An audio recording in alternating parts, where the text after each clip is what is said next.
Eh ben, bonjour Florence, Bonjour Mickaël, merci d'avoir accepté mon invitation à t'interviewer. c'est avec plaisir et honneur, vraiment. Et en fait, j'ai souhaité cette interview parce que moi ça m'intéresse depuis tout le temps, le petit peuple. Donc, peut-être déjà, est-ce que tu pourrais nous dire un peu qu'est-ce que c'est le petit peuple? Le petit peuple, le nom peut-être un peu plus connu, ce sont les élémentaux. Ouais, Ce sont tous ces êtres de la nature, invisibles pour l'ensemble de la population, mais qui sont bien réels. ouais, Autant ça peut être principal, je dirais, c'est pour la connexion aux arbres, chaque arbre a un gardien en fait, c'est un faune, un petit Ouais. faune, qui est le protecteur de l'arbre. ouais. Et voilà, il y a des fées aussi, il y a toute une population, on va dire, de Ouais. petits êtres de la nature en fait, qui sont là pour protéger la nature. Et toi, du coup, tu les vois depuis toute petite ou ça Non. arrive comment chez toi? Non, moi j'ai toujours un peu d'imagination, voilà, une sensibilité, mais c'est pendant ma formation d'énergiologie, pour devenir énergiologue, travailler les énergies dans le corps humain. On a travaillé la première année, on a commencé par travailler sur les énergies dans la nature, Ouais. donc avec les arbres, et on s'est connecté à plein d'essences d'arbres différentes, et on se connectait effectivement aux faunes, aux gardiens des arbres. On voyait les fées, donc c'est par cette formation-là que je suis rentrée dans ce monde-là en fait. D'accord. Et c'est petit à petit, en développant une sensibilité, il faut accueillir ça, et puis il faut le sentir vibrer en soi, quoi. Mais ça se fait pas comme ça. Non, pas petit, j'ai peut-être qu'enfant je les voyais, mais je n'avais pas souvenir, quoi. Ouais. Non. Bah, c'est bien, ça donne de l'espoir parce que Oui, bah oui. il y a plein de gens, on entend, ils les voient depuis tout petit, tu vois, et hop, ils n'ont rien à faire, et puis toi, Oui, tu c'est me vrai. dis, Ouais. eh ben, que ça Bah, peut non. venir. Ça peut. Non, franchement, il y a vraiment un ressenti à développer. Ouais. On a tous ces capacités-là. Après, plus ou moins sensible, plus ça nous intéresse et plus on s'ouvre aussi à quelque chose. Ouais. Si effectivement on n'y croit pas du tout, on a peu de chances de les voir, ou si on se ferme à ça, même consciemment ou inconsciemment. Ouais. Mais quand on accueille et qu'on accepte d'ouvrir une certaine porte, on va dire, à l'intérieur de soi, Ouais. et là, on peut être surprise, ouais. Et je pense que ça se développe, oui, c'est sûr. Ça se développe, ça se travaille. Et il faut avoir un goût aussi, peut-être pour ça. Et comment tu faisais du coup pour développer justement, pour ouvrir cette perception? Là, c'était pendant mes heures de formation, en fait. C'était... ça remonte quand même quelques années déjà, mais... déjà, c'est qu'on nous a appris vraiment à se centrer à l'intérieur de soi, d'aller se mettre à l'intérieur comme un petit être. C'était vraiment de le descendre de la conscience et d'aller le mettre dans le cœur. Ouais. Ce que je fais tous les jours en méditation, c'est vraiment, je lâche le mental, pouf, c'est comme si c'était un petit être qui allait s'installer dans un endroit au calme, l'endroit le plus secret, on va dire profond, où on est vraiment à l'intérieur de soi, donc au niveau du cœur. Mm-hmm. Et ensuite, c'est ouvrir ses perceptions. Donc c'est pour ça que c'est ce que je propose dans mes ateliers, c'est vraiment s'ouvrir au niveau des perceptions, des sensations du corps. Ouais. Et quand tous ces sens sont bien aiguisés, éveillés, ça ouvre des portes possibles vers des choses encore plus subtiles, plus fines. Ouais. C'est pas ça qu'il n'a pas forcément la vision, mais tout le monde a des ressentis plus ou moins prononcés, même sans les voir, mais quand on se connecte aux arbres, Ouais. on a tous plus ou moins la même sensation de légèreté, d'ancrage, enfin tout le monde ressent des choses. Ah, c'est vrai que là c'est marrant parce que je peux témoigner du coup parce que j'ai fait un peu des ateliers avec toi et c'est vrai que des fois j'ai été surpris pour décrire la sensation près d'un arbre, c'était vraiment le mot précis que je pensais qui était sorti par une autre personne, quoi. Ouais. Et je me disais waouh, là il se passe un truc, C'est quoi. ça qui est génial. Parce que moi, quand tu disais, bon, alors c'est quel mot qui vous vient pour décrire ce qui se passe, et puis quand il y avait d'autres personnes qui prononçaient exactement le mot que j'allais prononcer, j'étais là, ah ouais, quand même. Alors que moi, je me disais, moi, je capte rien, tu vois. Non, mais tout le monde c'est capte. mon imagination, tu vois. Et Ouais, c'est vrai non, que mais c'est arrivé plusieurs fois, c'est pour ça que j'ai envie d'en témoigner. Bah oui, oui. Mais c'est ça qui est génial parce que même des gens qui, bon, voilà, qui viennent juste comme ça pour une promenade ou pour être vraiment se poser, se faire du bien, ils sont surpris parce que, ou même des gens qui n'osent pas. Et j'ai dit aussi, qu'est-ce que tu as ressenti dans ton corps? Moi j'invite les gens à dire, mais qu'est-ce que tu sens? À quel endroit dans ton corps? Qu'est-ce que ça fait? Et en fait, en décrivant, comme tu dis, chacun décrit ce qu'il a ressenti, bah ça se recoupe toujours quasiment la même chose, quoi. Il y a peut-être des petites différences suivant ce que l'on est, mais chacun va ressentir, je donne un exemple, je sais pas, si on est sur des pierres, sur de la roche, tout le monde va ressentir par exemple une espèce soit de légèreté ou une espèce d'énergie qui nous remonte, quelque chose de plus dur, en tout cas même tous les termes qu'on va employer, ça va expliquer en fait ce que tout le monde ressent plus ou moins, et ça se recoupe toujours. Je donne l'exemple de la roche, mais pour un arbre par exemple, c'est clair qu'on va tous ressentir un calme s'installer, le rythme cardiaque qui baisse, qui descend, et on se sent apaisé, quoi. En général, c'est quand même c'est ce qui se passe pour un arbre, quand on se connecte à un arbre. Mais c'est vrai que ça ouvre tout un monde après de nuances. Complètement. Dire, tiens, telle plante ça fait tel truc, ça fait ressentir. C'est vrai que c'était intéressant d'expérimenter ça justement. C'est tout un champ d'exploration en fait. C'est ça, mais c'est ça qui est génial parce que en fait c'est jamais pareil, c'est toujours une nouvelle découverte, et ça qui me plaît, moi.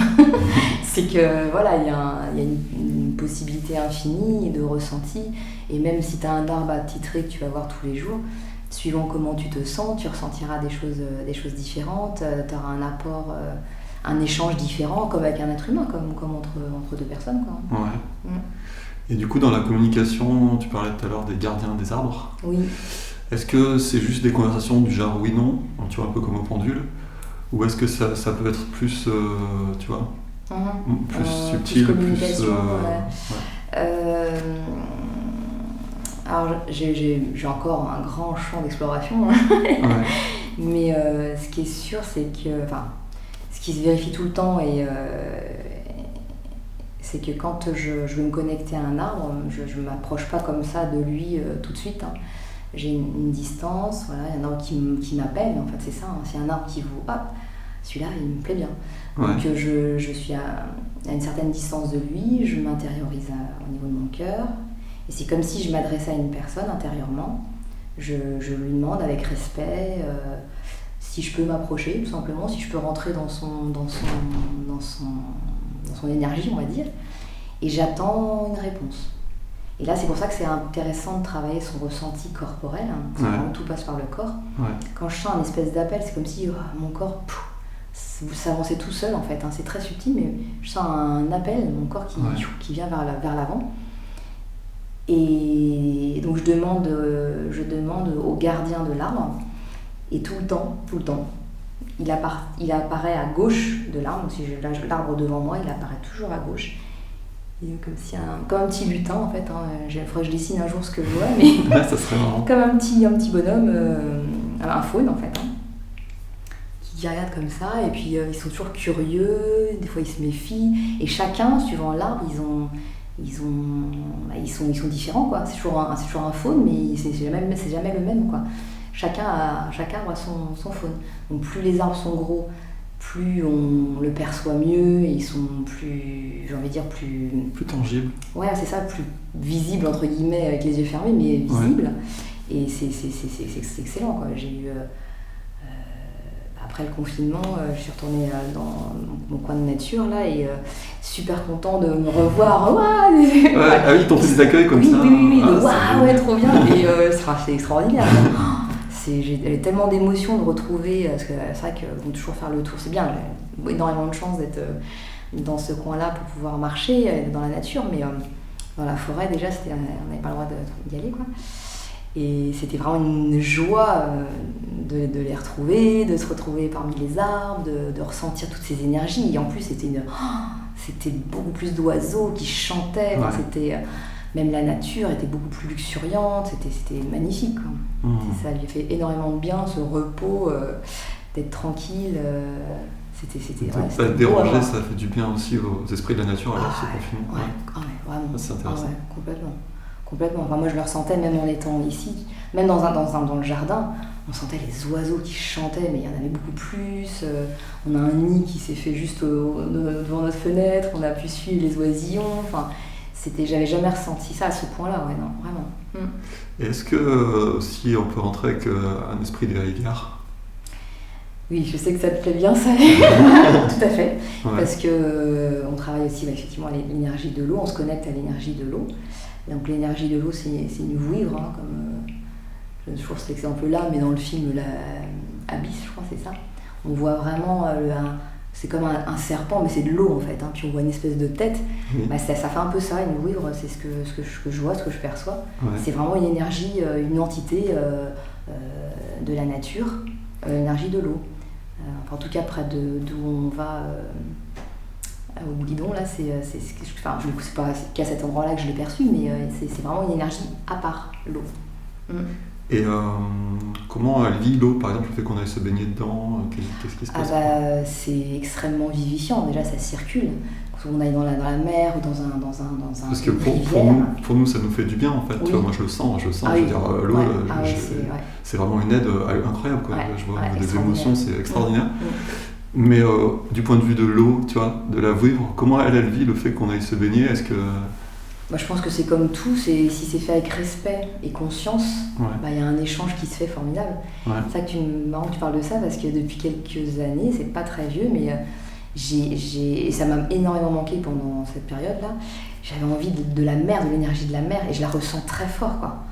Avant de rentrer dans l'eau, maintenant, je rentre vraiment en communication avec l'énergie de la mer, je la ressens et j'ai un bonheur, un plaisir de me glisser en elle, et comme si c'était vraiment une personne à part entière. Et ça, c'est récent pour moi, c'est assez nouveau, et je trouve ça d'une puissance. Et c'est vrai que, comme tu disais, l'énergie de l'eau, ça fait travailler les émotions. Et justement, ça fait circuler ça. Et tout le monde le sait que quand on va au bord de la mer, c'est des ions négatifs. Pour nous, c'est très bon, au contraire. Ça nous regorge d'énergie, on a la pêche après, quoi. C'est très sain pour... L'eau, c'est juste, on est quand même fait de moins 99% d'eau, je crois, le corps humain. Je sais pas le pourcentage, mais c'est énorme, c'est énorme. On est fait d'énormément d'eau et c'est juste vital, l'eau, pour nous, ne serait-ce que pour la boire, mais aussi, puis depuis la nuit des temps, ça a toujours été pour le bien-être, le bienfait, la santé, de se baigner, d'être dans des bains, ça fait partie intégrante de notre vie, quoi. Et tout à l'heure, tu disais que les esprits des vieux arbres étaient plus tangibles, quelque part. Est-ce que ça veut dire que c'est plus facile pour les débutants, tu vois, d'aller d'abord vers les vieux arbres pour entrer plus facilement en contact peut-être avec quelqu'un plus expérimenté?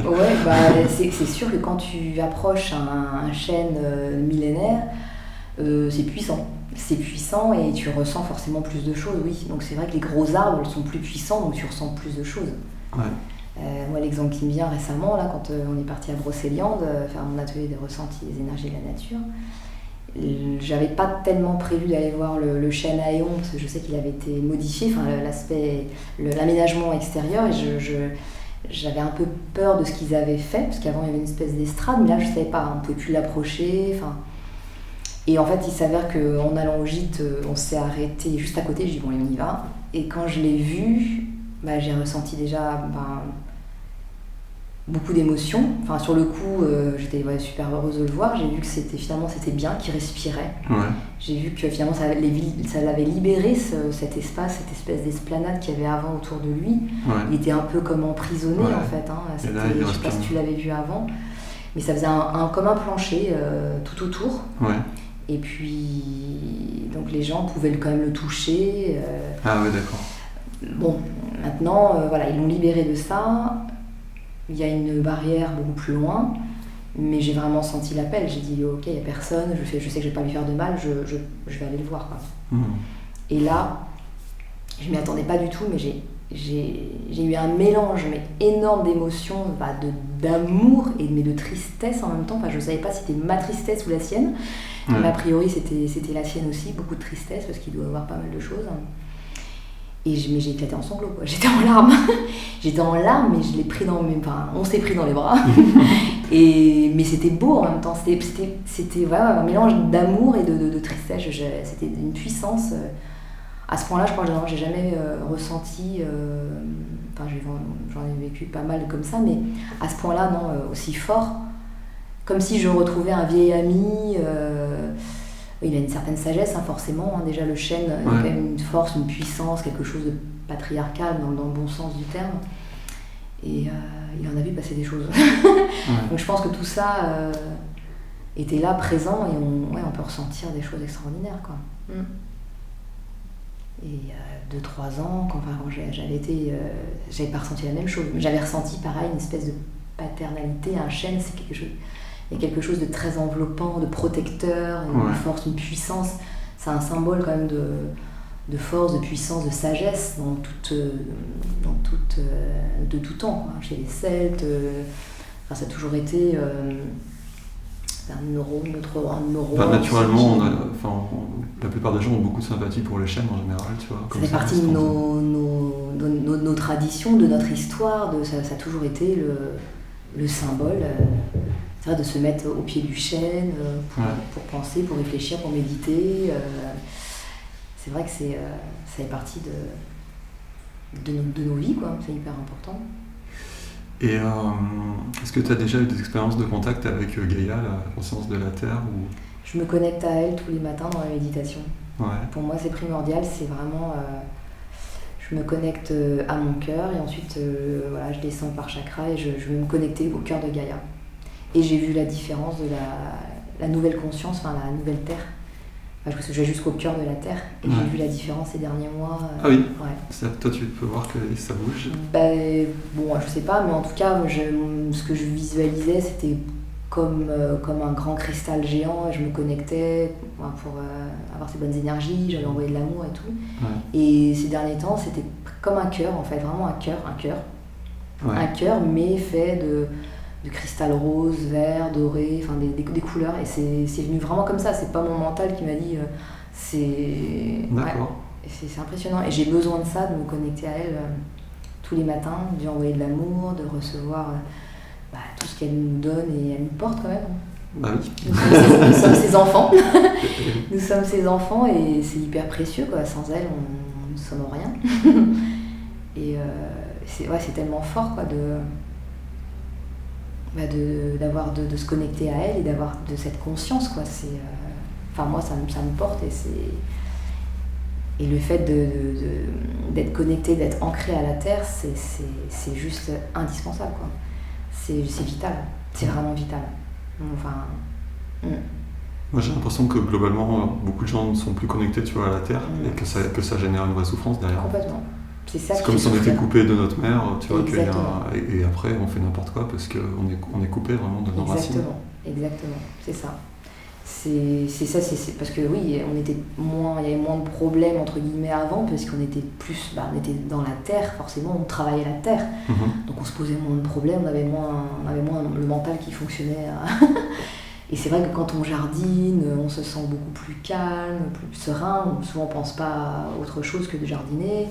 Quand on marche dans la nature, pareil, il faut regarder autour de soi, écouter les oiseaux, respirer, sentir le bon air. Tout ça, c'est des choses simples qui sont accessibles à tous. Et ça nous porte, quoi. Ça nous fait respirer, nous sentir mieux. Si on est coupé de ça, on est malheureux. Moi perso, je pourrais plus vivre en ville, je pourrais plus ne plus voir les arbres. Si je sors pas pendant 1 ou 2 jours, je le sens tout de suite, je suis pas bien, il faut que je sorte. Même s'il pleut, il vente, il neige, il faut que je sorte. Il faut que j'aille dans la nature, il faut que j'aille toucher un arbre, il faut que j'entende des oiseaux, voilà. C'est... Ah oui. J'ai envie de te demander un peu aussi par rapport à ton travail, parce que toi tu es énergiologue. Alors, c'est quoi énergiologue en fait? Comme je t'expliquais un petit peu tout à l'heure, toute la première partie de cette formation, on a travaillé avec les arbres, et la nature. On a été dans un site extraordinaire dans le sud de la France, plusieurs hectares avec des oliviers, avec il y avait plein d'arbres dans la montagne. C'est magnifique, l'arrière-pays. C'était Cogolin aussi, pour ceux qui connaissent, donc c'est aride, mais en même temps c'est assez riche au niveau plantation. une énergie vraiment géniale. Et avec le soleil, on travaillait avec les énergies de la nature, quoi. Et ça, j'ai juste adoré. De se connecter aussi à plusieurs essences d'arbres et voir ce que ça nous faisait dans le corps. Donc c'est là que quand j'ai vu la différence, quand tu te connectes à un chêne, où tu as l'impression d'être petite fille, tu éclates en sanglots parce que tu as quelque chose à soigner à ce moment-là. Ouais. Quand tu vas te connecter à un olivier, tu vas sentir que ça pétille au niveau du cœur, c'est quelque chose de plus dans l'amour. Chaque arbre a sa spécificité et va travailler quelque chose de différent. Je peux donner comme exemple l'eucalypte, enfin les bambous, c'est quelque chose de très vivifiant qui monte, une énergie qui monte comme ça. Ouais. Comme, c'est chaque arbre et on s'amusait à ressentir, à aller explorer. Et chacun avait ses ressentis, on prenait des notes. Est-ce qu'il y a des arbres comme ça qui sont un peu bons pour tout le monde, un peu, tu vois? Sans se tromper, un chêne. Un chêne, on peut y aller. C'est très puissant. Ouais. Alors plus les gros, plus voilà. Ouais.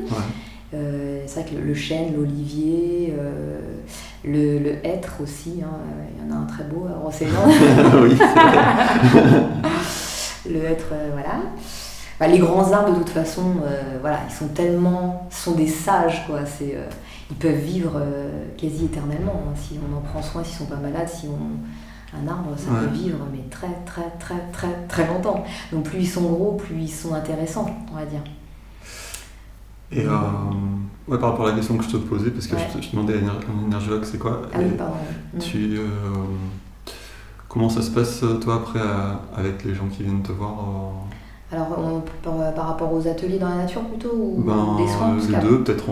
Là, je pensais plus aux soins, mais après, on pourra peut-être parler des ateliers que tu fais aussi. Aux soins. Donc, du coup, dans cette formation, après, on s'est intéressé forcément au corps humain. Ouais. Et là, on a vraiment fait plein d'exercices pratiques. Il y a eu déjà une partie touchée, en fait. Cette énergie, en fait, c'était le but, c'est de la voir, quoi. Donc on voir les blocages, voir ce qui circule plus dans le corps. Donc c'est voir les chakras, c'est plus que les chakras. Les chakras, c'est les auras aussi, non? Encore plus loin. C'est fait plusieurs plans, en fait. Hein. C'est vraiment des plans, des plans subtils, des couches subtiles. Et en fait, on a commencé par le toucher. Donc on a appris la technique du shifting énergétique. Ouais. Et c'était vraiment libérer les portes de sortie, d'entrée des énergies, donc pieds, mains, tête. Donc c'est vraiment des points de pression, libérer ça. Ouais. Et après, en suivant un sens circulatoire d'énergie, le point de départ étant le plexus, qui remonte comme ça, qui passe derrière le dos, qui ressort à l'arrière, qui revient là, qui descend le long de la jambe, qui remonte à l'arrière, et hop, et ça fait un 8. Ah, ça fait un... D'accord, c'est marrant ça. Ça fait un 8 énergétique. Et avant ce massage, donc je mets mes mains au niveau du plexus, je vois, donc cette formation, on a les yeux fermés, on voit l'énergie circuler. Ouais. Et là, avant le massage, souvent, c'est ça circule pas bien ou ça va pas ça va pas jusqu'au pied, ou enfin voilà. Ouais. J'en avais fait un ce matin d'ailleurs et ça s'arrêtait au niveau du buste. Il y avait rien au niveau, enfin ça circulait pas au niveau des jambes. Et pourtant là, j'ai fait que les extrémités. Et après, ça circulait, alors plus ou moins vite suivant la personne, mais après ça fait vraiment je vérifie à la fin du massage, et ça fait un 8 énergétique parfait, quoi. Ça circule. Donc ça c'est la partie touchée. Et ensuite on s'est intéressé à toutes les maladies, les blocages, etc. Et là c'était le but, c'est d'aller travailler chaque sphère.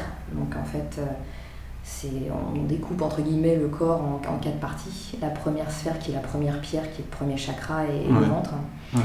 Le bas-ventre, pardon. La deuxième, c'est toute la partie du ventre, au siège des émotions. La troisième, c'est donc l'énergie vitale de tout ce qui est cœur, poumon, etc. Et la quatrième, c'est la tête jusqu'au cou, qui est le mental. Et donc, en fait, on va déjà travailler sur ces sphères-là, les réaligner, les nettoyer. Il y a plein de possibilités, en fait. On va voir, après, on peut aller voir aussi les organes, aller soigner tout ça, faire enlever les blocages, émotionnel aussi, parce que souvent ça commence, c'est pas souvent, mais ça commence par les émotions. Donc souvent tu as une émotion qui est bloquée. Donc l'écouter, l'entendre, rassurer, refaire circuler, et l'énergie peut recirculer à nouveau pour éviter que justement des choses se mettent en place. Que ça stagne un peu comme de l'eau stagnante. Des choses. Exactement. C'est même de la cristallisation. S'il y a une émotion trop forte ou récurrente, ça reste cristallisé dans le subtil, et à force après ça vient toucher le physique. Ouais. Et c'est là qu'intervient une inflammation. Et après, si c'est plus grave ou si c'est un organe, ça touche une maladie, etc. C'est tout un enchaînement. Donc si on pouvait faire ça dès le départ régulièrement, Ouais. du coup, on ne déclencherait pas de maladie. Ouais. Moi, c'est vrai que j'essaie, en général, je fais des soins une fois par an énergétiques, même si tout va bien, en préventif en fait. Oui, voilà, parce qu'on vit forcément des émotions trop fortes, Ouais. des choses qui nous blessent. Donc, Parce que je le vis comme une hygiène en fait. Exactement. Ouais. C'est ça, mais en fait, c'est ça, t'as tout dit. Ça devrait être une hygiène depuis le départ et on éviterait pas mal de choses. Ouais, c'est clair. On a déjà pas mal parlé. Est-ce qu'il y a un message que tu as envie de dire aux gens qui nous écoutent ou s'il y a encore des thèmes que tu veux aborder? Oui, les ateliers, l'autre partie. Alors, oui, les ateliers. Donc, tu connais déjà. Donc, c'est vrai, c'est ce qui me fait vibrer particulièrement ces derniers temps. Ça me met vraiment en joie. Et puis, je sais que ça fonctionne parce que moi, je l'ai utilisé pour moi. Ouais. Et je sais que ça fonctionne, je sais que c'est simple et c'est ce qui nous relie vraiment.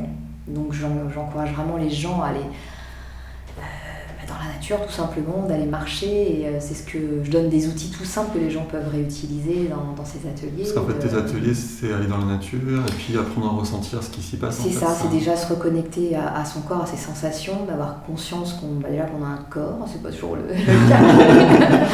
Tiens, je peux faire ça avec mon corps, de ressentir ses pieds, de s'ancrer à la terre, faire des techniques de respiration.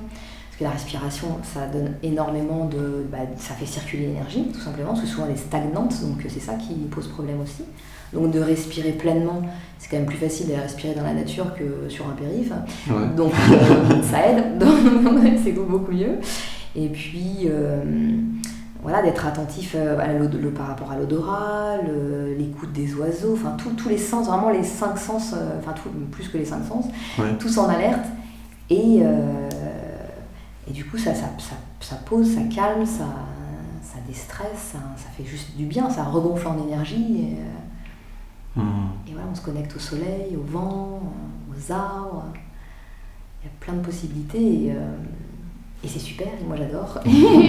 Et mon but c'est ça, c'est de dire allez-y quoi, faites ça, c'est simple, tout le monde peut le faire et puis en plus ça met en joie et c'est chouette. S'il y avait une question que je voulais te poser, c'était est-ce que tu utilises le contact avec les esprits de la nature pour le jardinage chez toi? Je ne l'ai pas encore fait, parce que ça fait pas longtemps qu'on a emménagé ici. Ouais. Donc sûr qu'on a beaucoup travaillé le jardin pendant ces derniers mois là. Mais j'avoue que oui, c'est ce que je vais mettre en place. Tu peux faire appel effectivement à des dévas, à des petites fées. J'ai déjà vu ça chez une amie, c'est extraordinaire, même des portes, etc. Mais ça demande du boulot, donc... du boulot, en plus de tout ce qu'il y a à faire autour. Mais c'est en prévision, bien sûr, parce que de toute façon, déjà de remercier quand on cueille quelque chose dans la nature, de remercier la nature, déjà, c'est une forme d'offrande aussi à ces êtres de nature. D'avoir plaisir, d'avoir conscience quand je ramasse une fraise ou ma salade, ça me met en joie et je remercie la nature et les petits êtres de protéger, de rendre... Oui, ça c'est sûr, c'est cette intention et cette conscience de c'est marrant parce qu'une fois je faisais une pratique comme ça, moi c'était je t'aime et je t'accueille comme tu es, et je dis ça à tout, tu vois, tout. Et j'étais sur après une 4 voies, tu vois, avec des pylônes électriques, les hangars en fer et tout, tu vois.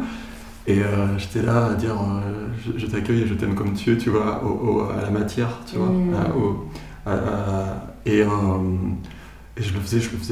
Et à un moment, j'ai senti que ça me répondait, mais moi aussi je t'aime et je t'accueille comme tu es. Tu sais, j'étais là dans ma bagnole à ressentir ça qui venait du ciel, des éléments autour. J'étais là, ok. Et je fais waouh. C'est génial. C'est extraordinaire. Dès que tu as conscience de ça, que tu t'ouvres. Et c'est pour ça aussi que ça m'est pensé à ça, parce que pour plusieurs raisons, en fait, la fin de la formation, les derniers mois, en fait, on a dû le faire non plus dans ce superbe endroit merveilleux en pleine nature, mais dans un hôtel, il y avait quand même un extérieur, mais pas loin d'une autoroute, quoi. Et on a appris justement à se centrer et que ça ne nous gêne pas, quoi. Ces bruits qui pourraient être des agressions. Et même quand j'ai fait des ateliers, un jour il y a eu une tronçonneuse, machin, mais justement, c'est incroyable quand tu t'accueilles, comme tu dis exactement, tu accueilles et tu t'acceptes que c'est pas des agressions en fait. Et t'oublies.